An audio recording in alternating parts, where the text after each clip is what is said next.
నా చిన్నప్పటి నుంచి నేను మ్యాగీని ఇలాగే ఎంజాయ్ చేస్తాను. మీరు ఎలా చేస్తారనేది ఖచ్చితంగా కామెంట్ చేయండి. మ్యాగీ చూస్తే ఎవరైనా చిన్నపిల్లలు అయిపోవాల్సిందే. ఈ మధ్య ఎందుకో మ్యాగీ కాస్త చప్పగా ఉన్నట్లు అనిపిస్తుంది కదా. అప్పటికి మసాలా మ్యాగీ తెచ్చుకున్నాను కానీ అది కూడా చప్పగానే అనిపిస్తుంది. మరి వాళ్ళు టేస్ట్ మార్చారో నా టేస్ట్లు మారాయో తెలియలేదు.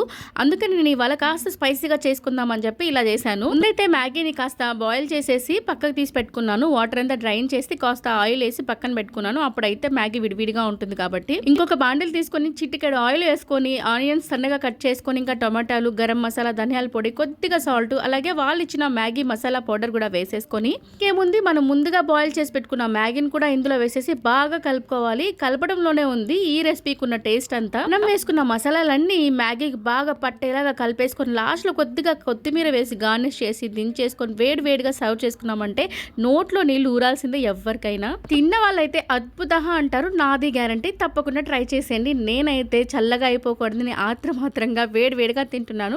నచ్చితే మీతో నెల్లూరు అమ్మాయిని లైక్ చేసి సబ్స్క్రైబ్ చేస్తారు కదూ.